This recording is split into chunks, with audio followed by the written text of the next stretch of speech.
Assalamualaikum warahmatullahi wabarakatuh. Saya Muhasir Umar Almani dari Fakultas Agama Islam, ingin membuat tugas psikologi.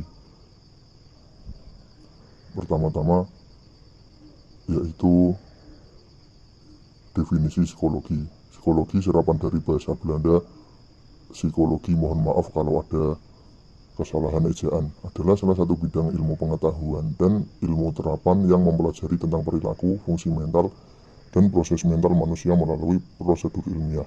Seseorang yang melakukan praktik psikologis disebut sebagai psikolog. Para psikolog berusaha untuk memperbaiki kualitas hidup seseorang melalui intervensi tertentu baik pada fungsi mental, perilaku individu maupun kelompok yang didasari atas proses fisiologis, neurologis, dan psikososial. Dan itu saya dapat dari Wikipedia. Selanjutnya saya ingin menerangkan sejarah psikologi. Sejarah psikologi terbagi dalam rentang waktu yang lama. Periode paling awal dari sejarah psikologi adalah pada zaman Yunani kuno sebelum adanya penanggalan Masehi. Pada masa ini psikologi masih menjadi bagian dari ilmu filsafat. Memasuki abad ke-5 hingga ke-6 Masehi, psikologi telah dihubungkan dengan dua teologi besar dari bangsa Yunani, yaitu Olimpian dan Orfisme. Pada abad pertengahan, filsuf muslim seperti Al-Kindi mulai mengkaji tentang psikologi di dalam karya-karya tulisnya. Sejarah psikologi kemudian berlanjut pada abad ke-17 hingga abad ke-18 dengan status psikologi masih sebagai wacana yang kemudian mulai diperdebatkan. Perdebatan ini mengenai objek dan prosedur kajian yang layak dimasukkan sebagai bagian dari psikologi. Sejarah psikologi sebagai disiplin ilmiah yang terpisah dari filsafat kemudian dimulai pada akhir abad ke-19 dengan pendirian laboratorium psikologi yang pertama oleh Wilhelm Wundt, dan sekali lagi mohon maaf kalau ada salah pengejaan, di Leipzig, Jerman.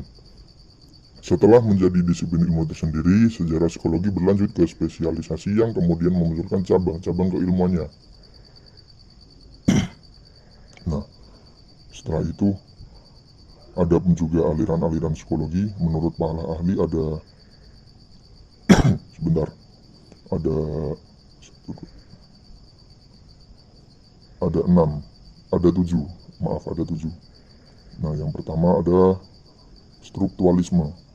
Aliran strukturalisme menyelidiki tentang struktur kesadaran dan kelanjutannya, mengembangkan hukum-hukum pembentukannya. Pengalaman mental atau gejala psikis yang kompleks disebut selalu mempunyai struktur yang terdiri dari kondisi mental sederhana. Dalam aliran ini, kesadaran dipandang sebagai elemen utama kejiwaan. Dengan kata lain, segala sesuatu yang terdapat dalam diri manusia asalnya dari kesadaran. Tokoh-tokoh aliran strukturalisme antara lain William Wundt, Edward Bradford, Titchener. Dan yang kedua yaitu fungsionalisme. Selanjutnya ada aliran fungsionalisme yang mempelajari fungsi serta kegunaan jiwa. Aliran ini bersifat dominan di masanya. Inti aliran ini yaitu ingin mengetahui mengapa serta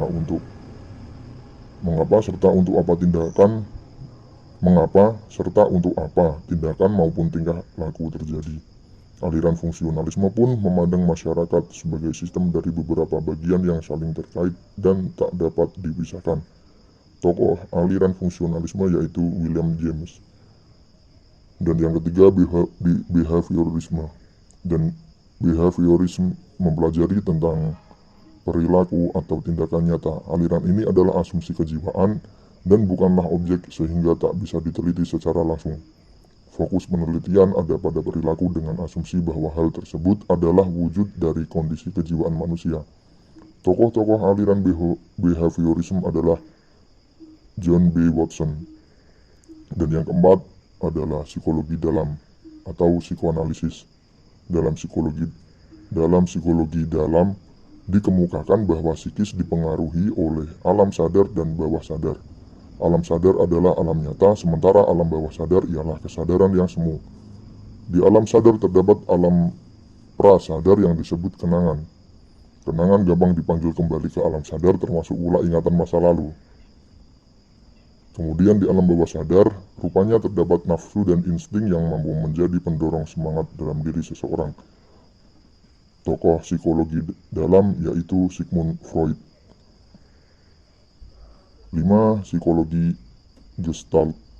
Psikologi Gestalt memandang bahwa keutamaan psikologi yaitu tentang keseluruhan atau kejiwaan merupakan sesuatu yang harus dipelajari secara keseluruhan dan tak bisa dipisahkan ke dalam bentuk elemen-elemen. Mekanisme kerjanya yaitu menganalisis unsur-unsur kejiwaan. Tokoh psikologi Gestalt adalah von Herfels dan Wertheimer. 6. Psikologi Hermit. Psikologi Hermit menyatakan bahwa tiap tingkah laku dilandasi oleh dorongan dasar. Ini menyebabkan perilaku memiliki arah serta tujuan. Dorongan dasar tersebut ialah naluri atau insting. Sementara refleks bukan termasuk tingkah laku karena tak memiliki tujuan. Tokoh psikologi Hermit adalah McDougall. Dan yang ketujuh adalah psikologi kerohanian. Psikologi kerohanian ini menggunakan metode mengerti dan memahami. Jadi, segala gejala kejiwaan baru bisa dipahami dan berarti jika gejala jiwa tersebut adalah faktor dari totalitas nilai. Demikianlah aliran psikologi yang dikemukakan oleh para ahli. Dan selanjutnya, saya ingin menerangkan tentang hubungan psikologi dengan ilmu lain. Hubungan psikologi dengan ilmu lain yaitu 1. Hubungan psikologi dengan ilmu biologi. Biologi adalah ilmu yang mempelajari kehidupan manusia. Dalam ilmu biologi dan ilmu psikologi, keduanya merupakan ilmu yang sama-sama membicarakan tentang manusia. 2. Hubungan psikologi dengan ilmu sosiologi.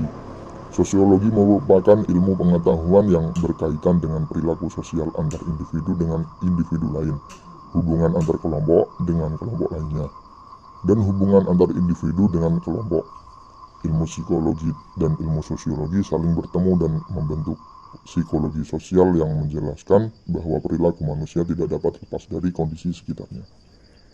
Dan yang ketiga, hubungan psikologi dengan ilmu komunikasi. Ilmu komunikasi dan ilmu psikologi melahirkan ilmu psikologi komunikasi. Psikologi komunikasi merupakan ilmu yang meramalkan hingga mengendalikan peristiwa behavioral dan mental dalam komunikasi. 4. Hubungan psikologi dengan ilmu politik. Psikologi erat kaitannya dengan ilmu politik sebab psikologi memiliki kegunaan serta peranan dalam bidang politik. Peranan tersebut adalah menyelami gerakan jiwa masyarakat umum, oknum tertentu maupun suatu golongan tertentu. 5. Hubungan psikologi dengan ilmu pengetahuan alam. Ilmu pengetahuan alam memiliki pengaruh sangat besar terhadap penelitian ilmu psikologi pada awal abad ke-19. Ilmu psikologi terbentuk dengan cara menyusun hasil eksperimen yang sudah dilakukan, yang mana eksperimen tersebut dilakukan berkat arahan ilmu pengetahuan alam. 6. Hubungan psikologi dengan ilmu antropologi. Ilmu psikologi sangat amat membantu ilmu antropologi, di mana memunculkan sub-ilmu maupun spesialisasi dari antropologi, yaitu etnosipsikologi atau dikenal dengan antropologi psikologis, yang mempelajari tentang kebudayaan serta kepribadian. 7. Hubungan psikologi dengan ilmu filsafat. Psikologi pada akhirnya bisa memisahkan diri dari ilmu filsafat, tetapi psikologi tetap berkaitan dengan ilmu filsafat, utamanya tentang hakikat dan tujuan dari ilmu tersebut. Demikian penjelasan tentang hubungan psikologi dengan ilmu yang lain. Dan selanjutnya,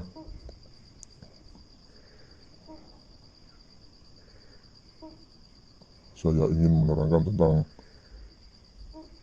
cabang-cabang ilmu psikologi dan penerapannya. 1. Psikologi klinis. Dalam psikologi klinis kita mendalami sikap insan dengan lebih jelasnya.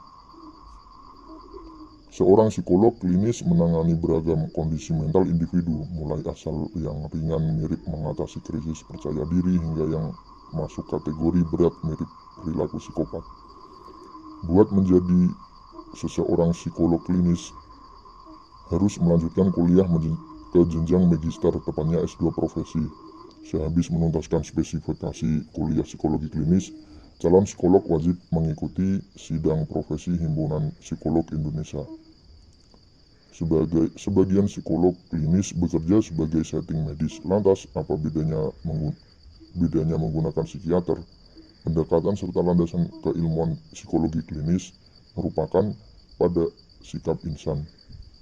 Psikolog klinis juga tidak diizinkan memberikan pelayanan penggunaan obat, sebab wewenang ini dimiliki oleh psikiater yang berlatar belakang keilmuan kedokteran. 2. Psikologi perkembangan. Perkembangan mental kita semenjak kanak hingga berusia senja mengalami tahapan-tahapan yang menarik. Setiap tahapan dikaji secara ilmiah pada psikologi perkembangan. Maka di bidang ilmu psikologi inilah kita belajar wacana, perkembangan remaja, pendidikan anak, serta seterusnya. Ketiga, psikologi pendidikan. Hampir sama dengan psikologi perkembangan, psikologi pendidikan juga mencermati kapasitas mental pada usia tertentu.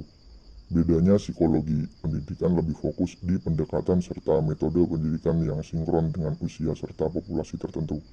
Contohnya keadaan, kebutuhan, serta tujuan belajar siswa SMP di perkotaan tidak sinkron berasal mereka yang berada di wilayah tertinggal, terdepan, dan terluar. Desain pembinaan pekerja juga memerlukan pendekatan yang berbeda asal setting pendidikan formal. Demikian juga perlu dipahami disparitas belajar antara anak berbakat dan berkebutuhan spesifik. Yang keempat, psikologi industri serta organisasi. Ilmu psikologi yang satu ini lebih banyak berkaitan menggunakan manajemen asal daya insan atau HRD pada dunia kerja.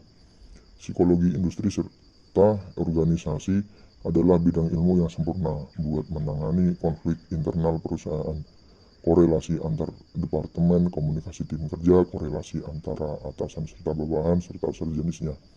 Fokus psikologi industri serta organisasi artinya menjaga hubungan dan kondisi psikologis setiap orang dalam perusahaan pada keadaan yang prima sehingga produktivitas kerjanya menjadi aporisma.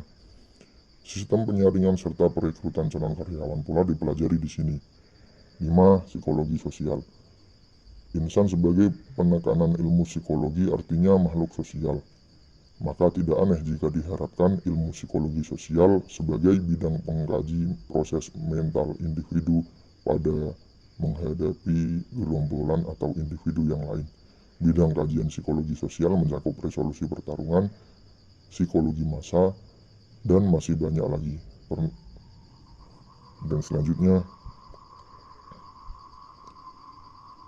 saya akan menerangkan tentang perkembangan manusia. Tahapan-tahapan dalam perkembangan pada manusia antara lain: 1. Embrionik. Embrionik adalah fase di mana pertumbuhan dan perkembangan embrio saat masa-masa kehamilan hingga melahirkan. Perkembangan embrio dalam kandungan akan semakin bertambah berat dan ukuran dan dimulainya organ-organ tubuh yang muncul. Dalam fase embrionik dibagi menjadi beberapa tahap antara lain: vestilasi, yaitu vestilasi. Vestilasi merupakan proses peleburan sel sperma dan sel telur atau ovum yang akan membentuk zigot atau diploid. Kedua, pembelahan sel terjadi setelah fertilisasi kemudian menghasilkan sel-sel yang berukuran kecil membentuk morula. Kemudian blastorisasi terjadi ketika zigot telah membelah dan membentuk orula yang akan mempunyai rongga berisi cairan yang dinamakan blastosol. Tahapan ini disebut tahap blastula. Kemudian granulisasi. Granulisasi adalah proses pembentukan 3 lapis embrionik, yaitu mesoderm, endoderm, dan eksoderm. Tahapan ini akan terbentuk lekuk-lekuk pada embrio. Kemudian neurulasi. Neurulasi adalah proses dibentuknya bumbung neural.